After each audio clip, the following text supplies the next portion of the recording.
God, he is so agile. Period. Look at this trio.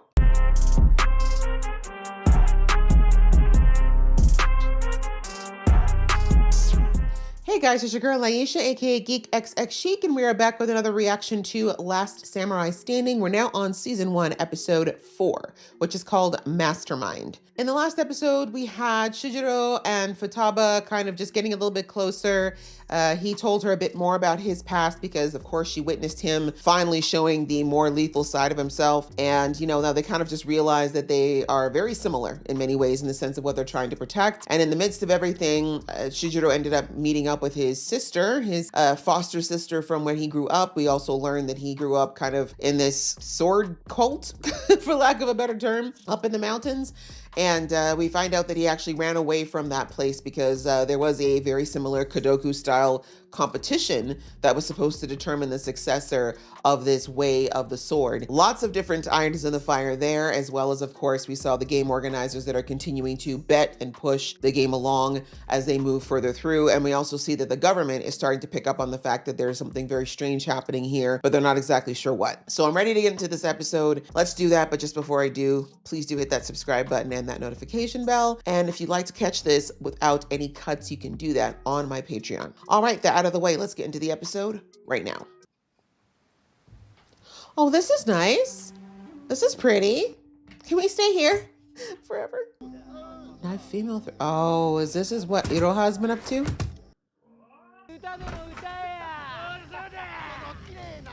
Don't kill them. I know it's tempting, but don't kill them yet. Oh, she's going by her real name. How about no? To the second for sure.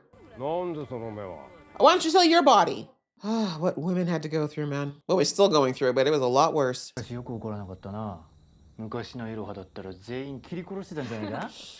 Well, then she'd be wanted on top of Gentasai. Oh, he's married too.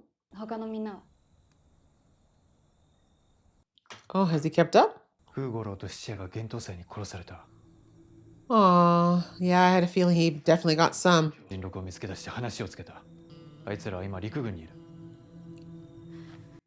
Protection. Did he join? Did we see him? I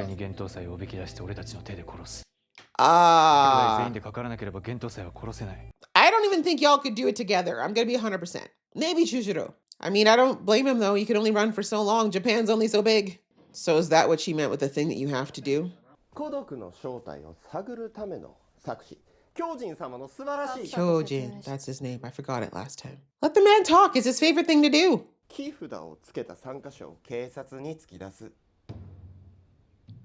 Okay, it's a good way to see how high up it goes. Exactly. How hard does it go? Exactly. That's true. That's a lot of bodies.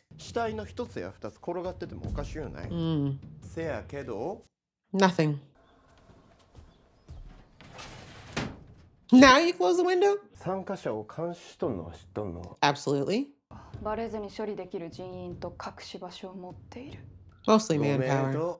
People definitely have been seeing it.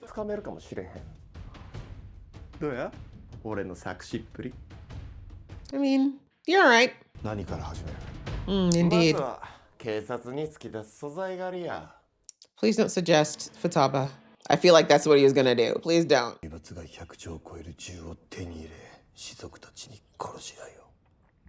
Someone who's actually asking the right questions. Thank you. I'm glad you know it's a grudge.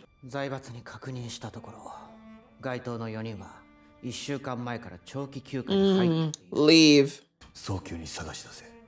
And do what? What are you going to do? Exactly. You're not going to do nothing. Does that matter at their level? Yeah, you do it since you're so eager. I still think he's working with them though. But yeah, they're not going to do anything. You can't do anything to people at that level. They'll literally pay their way out. They will get you killed and get a puppet in your place. Lana. This looks pretty. Little beach day. Things seem to be a little better here. People don't seem to be sick. They seem to have food. Didn't realize how tall Kyojin is. He's towering over these guys. Well, he got this far.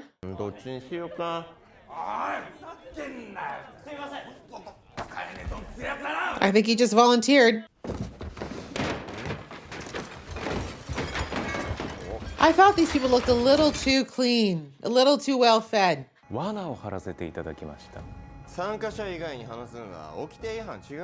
Indeed. Oh, okay. Yeah, we've got the Slayer. It's all good. Oh, okay, so we can flay these men. Good to know. You see Yuro's face? She's like, I've had this pent up for years. I've been wanting to kill some mofos. Yes. Try touching her and see what happens. Please. The head tilt.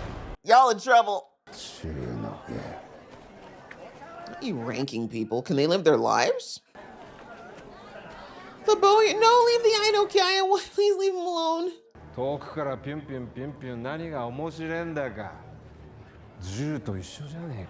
Okay.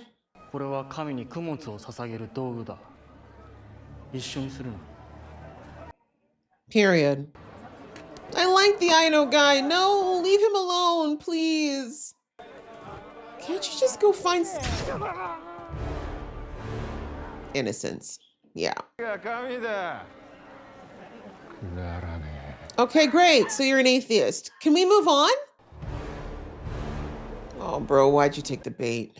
I'm not saying you shouldn't protect people. This is such a rough one because innocents don't deserve this, but I don't think you're going to take him down with a bow and arrow, bro, unless you hit him right between the eyes. I can't believe we're losing the Aino guy that quick, but we only have 6 episodes, so. Go for the girls, huh? Y'all really think they're that weak? Okay. Although Futaba, please step back, please, girl. Respectfully. I know your heart's in it, but the skill. Ooh, okay. Okay, Kyojin.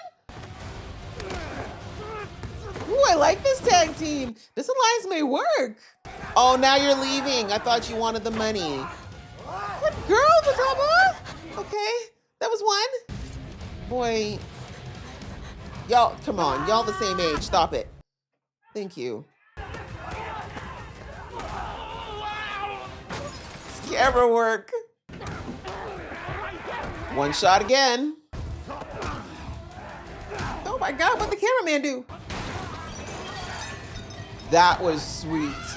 That was so well done. Oh, Kyojin nasty though. He nasty.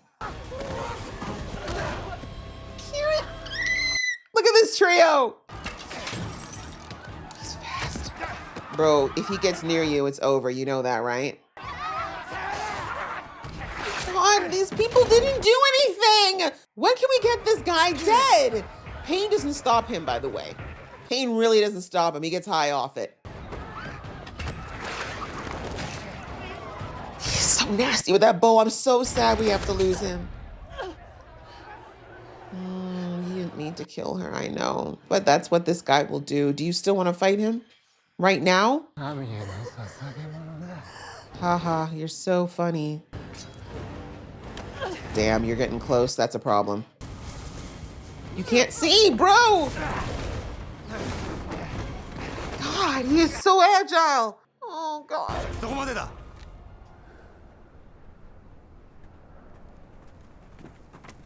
Thank God. Like, he's killing innocents left, right, and center. Can someone shoot him? Yeah. Are you bulletproof? How many of them can you dodge at once? Just shoot him for fun. Please? Just one buckshot to the ass. Oh, thank you for saving him. Clearly not enough. Clearly not enough. Oh, you know his real name. Who did you go in there to save? Him? I think they definitely want a showdown, I think, between Shujiro and the Savage. I don't even know what to do with this little boy.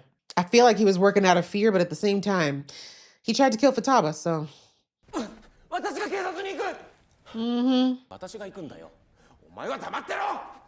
Really, sir? You're gonna listen to him? Has he? That's what I thought. I think it's pretty true. He was very loath to pull his sword, to be fair. Everyone here is struggling, bro. Oh, business.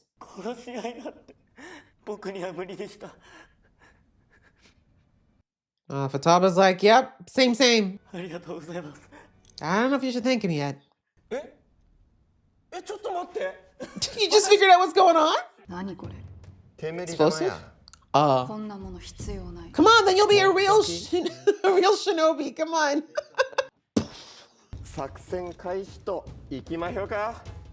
Respectfully, it looks better on him. Sorry, sir. Makes sense. Got a cipher?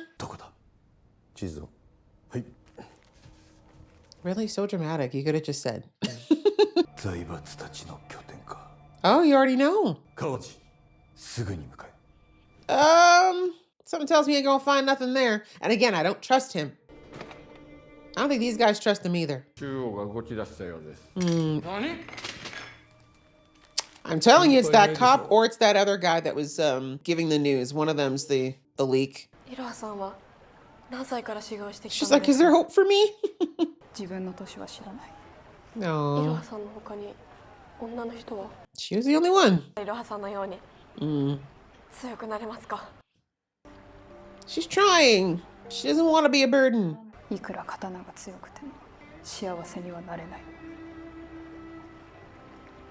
But it would bring protection.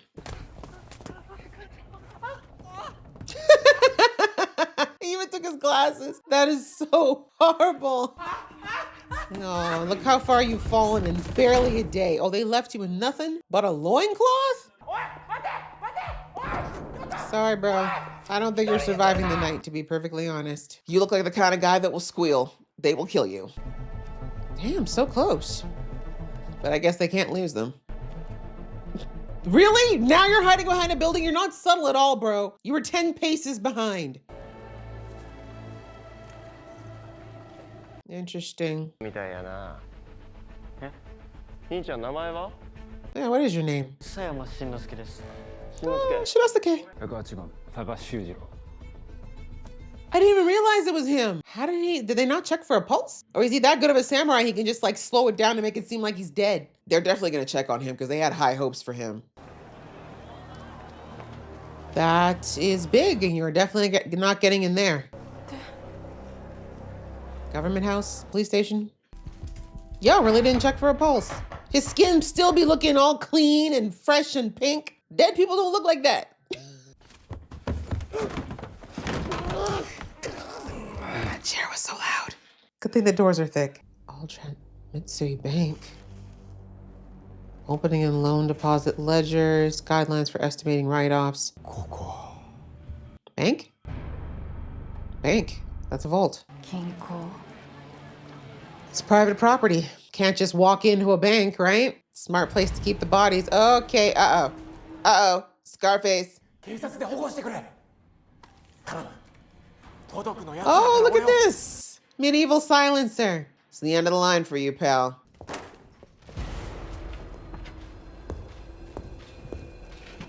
Did you not think of how to get out of here? Did he go spider monkey onto the roof?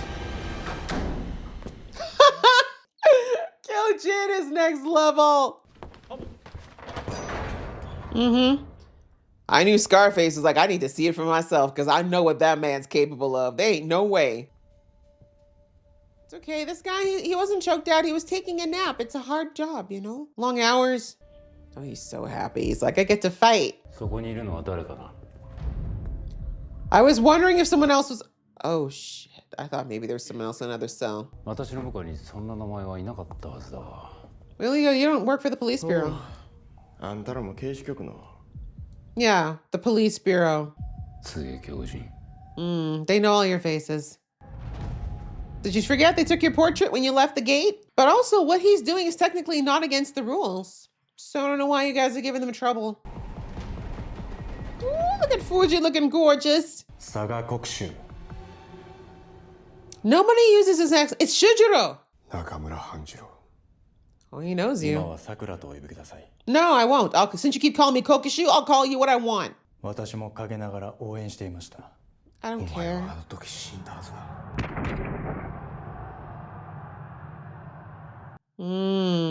Interesting. You won't answer that. Really? We're gonna drink right now? What kind of friendships do you have, bro? This competition is going wildly sideways. Cop, right? Oh, okay, it was real. 奴らが暗号を用いて電報を送っている場所は日本橋電信局でした。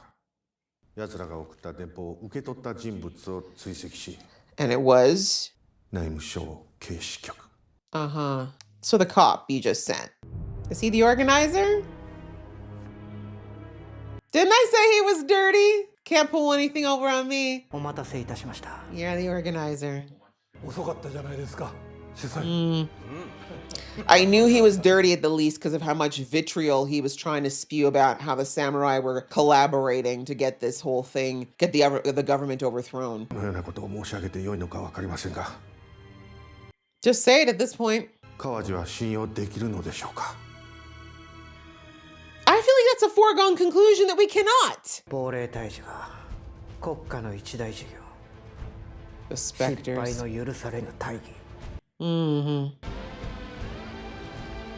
Oh, everybody's in a tense situation again. We're gonna see what Kyojin's actually about. 未来のために。 So I'm hoping you don't get to see the future of this country, sir. Rooting for you, Shijiro. Well, that was 2 different fights. Okay, 70 remaining. Whoo! Tense.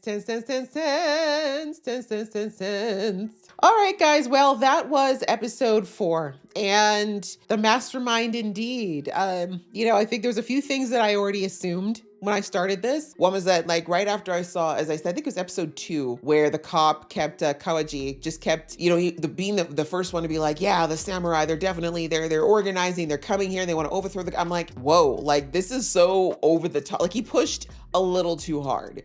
Right? Maybe if he just dropped a sprinkle of like, well, I don't know, like maybe they're still trying to, if it was more of a question or a possibility he was tossing out there, I might have been like, okay, maybe. But he was just too hard, too fast, too personal. And it's the way he said it, like his whole body was almost like shaking with how angry he was even saying these things. I was like, nah, you got a personal vendetta against these samurai. And the fact that you were late to the meeting where they were discussing this and saying you were going to tell them about it, but you just hadn't gotten around to it. Too many things were pointing to the fact that either he was working with whatever was going on, or I have to admit, I didn't think he was the organizer, but then I was like, it's got to be someone we've already seen because they keep showing the empty chair and they kept talking about how he was going to show up. So I'm like, this has got to be someone that we're either seen or we're going to see very soon. But I was pretty sure we saw him and just weren't sure who it was going to be. So this episode I knew was between the cop and then the other guy that was feeding the minister information, because he was looking very nervous in their interactions as well. But now I think it's because he suspected Kawaji for a while but didn't want to say anything in front of him. So anyway, now we at least know who the organizer is. I'm not exactly sure what his beef is though. We still don't know. Like, he seems young. Looking at him, it's hard to tell. We all know that my Asian brethren, along with us black folks, it's very hard to tell how old we are sometimes. But he looks to me like he can't be more than in his 40s, right? He doesn't look that old is my point.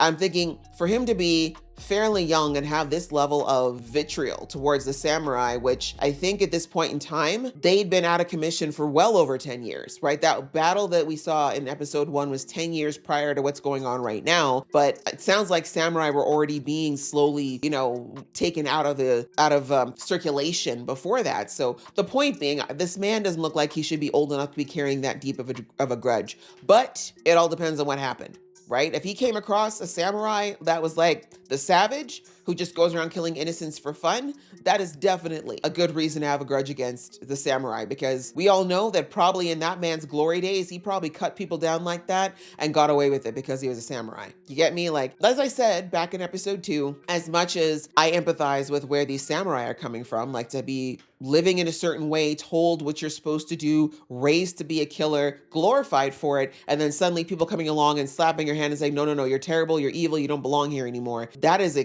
crazy shift. But also, if we go to the other side of things, I've seen many stories like either, movies, TV shows that have talked about the other side of being in that society when you weren't a samurai. If you were poor, if you didn't have position, there were many samurais that abused their power, abused their position, did things and knew that they were going to be able to get away with it because they were, kind of this untouchable echelon of society, right? So there's good and bad to those types of things. Whenever you have any type of high level power that goes unchecked, it's inevitably going to lead to problems, right? You're going to get people who get God complexes, who are going to abuse it, who are going to feel like they're untouchable and that they shouldn't have to answer to anybody. And sadly, I'm sure there was a good chunk of samurai that did do that. And they gave the entirety of samurai a bad name because obviously I don't think they were all like that. I think a lot of them were probably like Shijiro, who does not seem to have any love for hurting anybody outside of what was necessary. So anyway, it's interesting now that at least we know who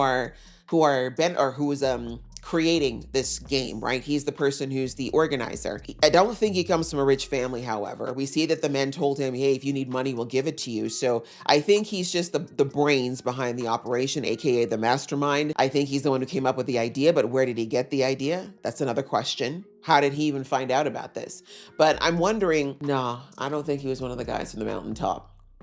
I think I would have recognized his face, but I don't know. And I have to go back to episode 3. It's been so long. I really didn't look at their faces too intently, to be completely honest, back in that episode where they were giving us Shijiro's background, but maybe he is one of those kids. It's somebody who knows about it anyway. It's somebody who knows. I mean, it sounds like from episode 2 or 3, where they were talking about the Kodoku game. It sounds like it's something that's somewhat known, but not enough that I feel like everybody would know this. So why does this organizer, why does Kawaji know about Kodoku, right? And why was he so intent in ensuring that certain people were there? Like, I'm pretty certain we just found out this episode that there are people they're keeping their eye on, aka the Savage, aka the Aino guy. And I'm sure that Shijiro is up there as well. So yeah, I feel like there's very specific people that they want in this whole situation. But again, how does this organizer even know about Kodoku? How did he even come up with how to do this? But we got to give him props. I mean, even though it's for evil and we don't like him, we can't ignore the fact that it was genius to set up this game, the whole thing, how to dispose of the bodies, what to do with if the police are notified, how to deal with all the surrounding noise that would happen, because outside of course, just someone trying to run away or getting arrested, or, people wondering wondering if the odd blood stain is in the road, there's eyewitnesses, right? That's the thing that I was thinking as well. There's eyewitnesses everywhere. There's people in villages who see these people fight. They've seen the bodies. They've heard the gunshots. So all that is still happening as well. But we see for the most part, it looks like Kawaji's been managing it by either explaining it away or just, making sure those stories never reach all the way to the top. But anyway, at least now we know kind of who's at the helm of it all. And now it looks like the minister is aware of the fact that Kawaji is probably, I don't think he thinks he's organizing it for sure, but I do think he knows he's involved or thinks he might be involved. But what do we do with that? And how far can he go? Because that was the other thing they brought out in this episode, is that all the people who are backing this, all the people they figured out are associated with it, are top earners in Japan. They are the richest of the rich, which, as I said, in almost every society, they are untouchable, right? We heard my guy say, oh, but that would be high treason. So? So? You have enough money, you can buy yourself out of anything. And you heard that one guy say, if we go after them, it could affect the economy of Japan, right? So I think they're kind of saying this is a very tumultuous time for Japan in general as well. We heard them say a couple episodes ago that if they had another civil war, there's two outcomes. Either Japan becomes so weak that it falls apart as a country, or the West will swoop in and take over everything, right? Both of them not being optimal options. So having a huge economic blow at this point is also something the minister's got to keep in mind. Is he willing to let the whole economy potentially collapse or get to the brink of collapse to try and bring these men to justice? And I say try because with that amount of money, though that level of rich can get you all, they could leave Japan. All that to say, it's kind of a no-win situation. Unless you can take them out personally, it's a no-win situation, right? So anyways, that's kind of the government situation. It's a bit of a mess, but at least they now they understand who the players are.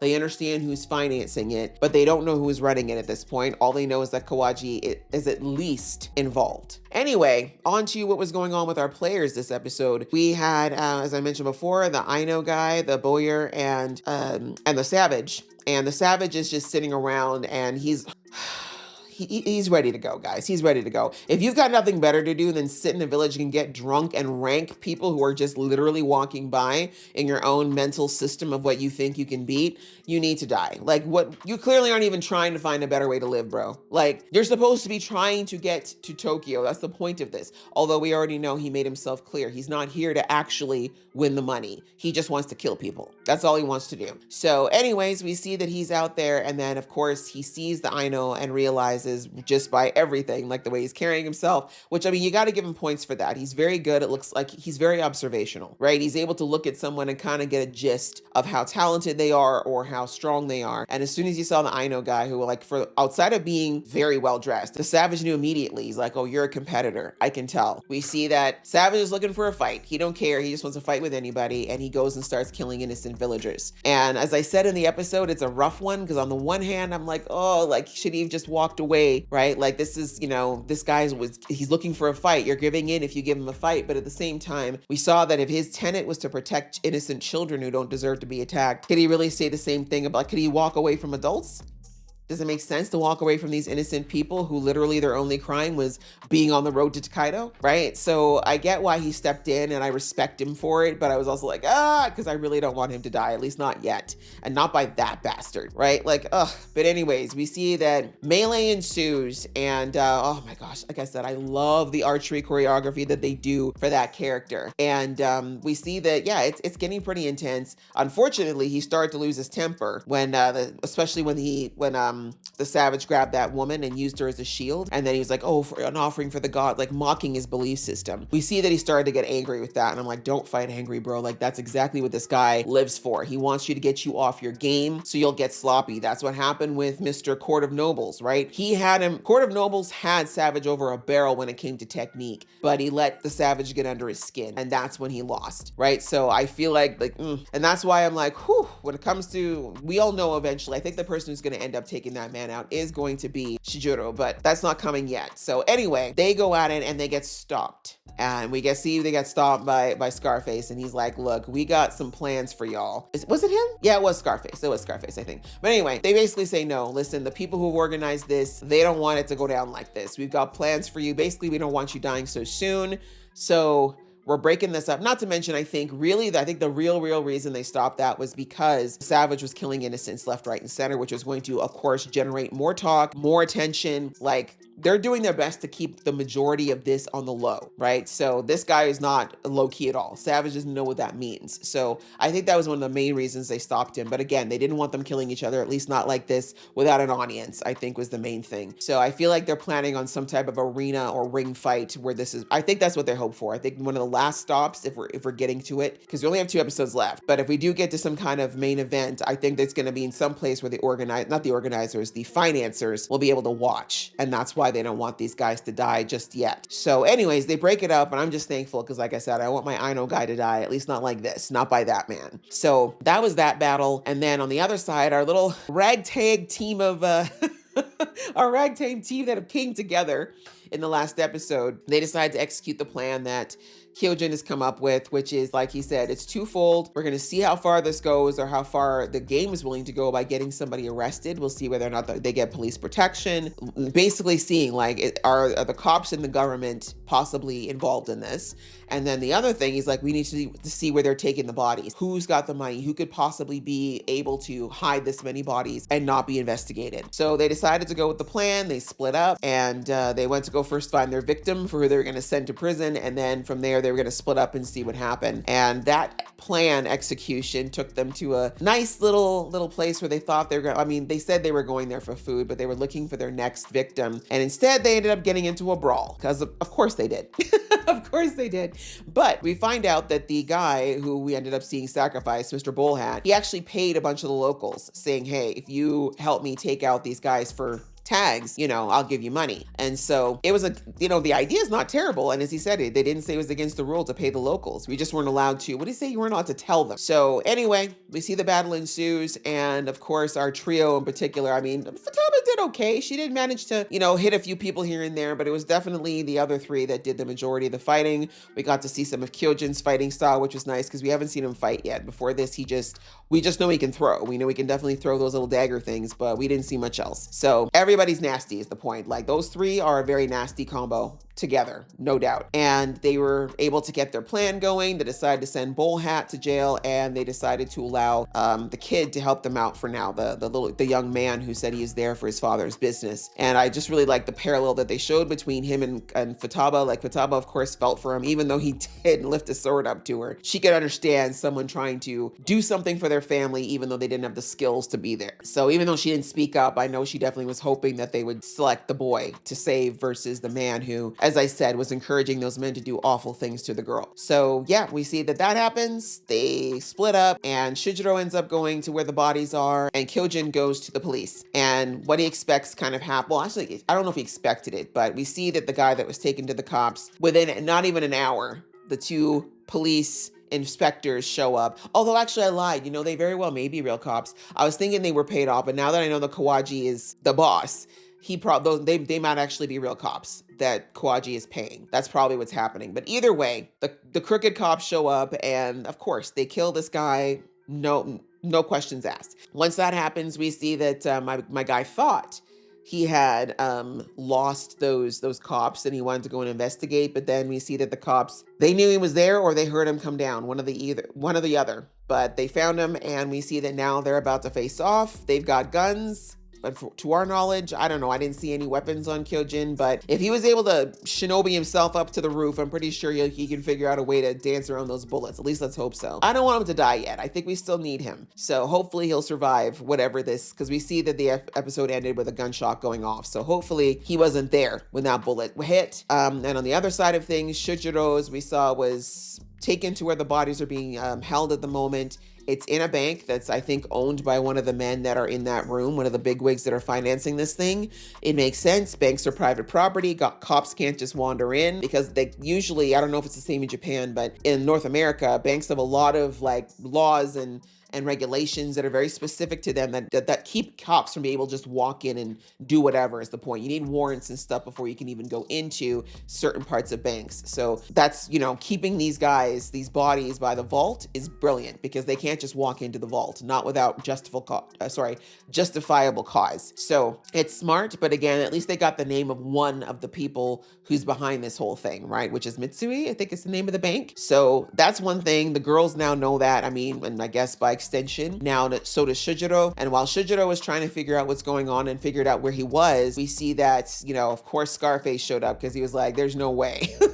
When he heard the number, he said, there's no way that he's dead. There's no way. I need to go see this body for myself if that's the case, because that doesn't sound like the man I know. And now we saw through this episode and through the flashback that they were there together at that battle all those years ago, and they clearly knew each other quite well. So that is why he knew to check the body personally. And yeah, he basically decided, let's do this. We're going to have a fight, which I don't understand why, because technically at this point, Shujiro has not broken any rules. Like, he didn't try to run. He's still in the game. So I'm not exactly sure what the rule break is. It just sounds to me like this guy wants to fight Shujiro real bad because he used to look up to him. So that's what's going on with Shujiro. Yet another battle. Although I do think this guy is no joke. We saw how quickly he dispatched that cop who was a former samurai, but we'll have to see. And then there wasn't much with the girls. So, I mean, they did have a little cute conversation about, strength, and, poor Futaba's just like, what could I do to be better so I'm not just the girl who's hiding behind you guys? But we see that Aroha right now is just kind of like, you don't need to know. You don't need to know what to do, because it's not going to help you in the end. It's not going to make you happy,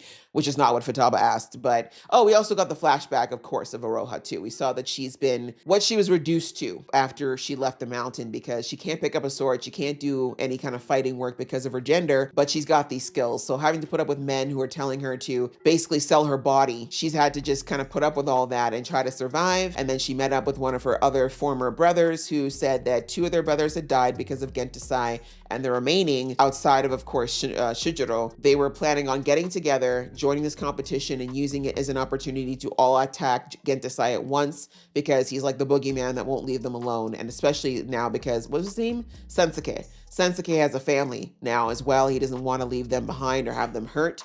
So that's why he wanted to do this plan. So that's what he passed along to Iroha. And my guess is this is why Iroha is wanting to talk to Shijiro. She wants him to join this. And I feel like Shijiro is going to have to accept because it's kind of his fault that Gentasai is after everybody.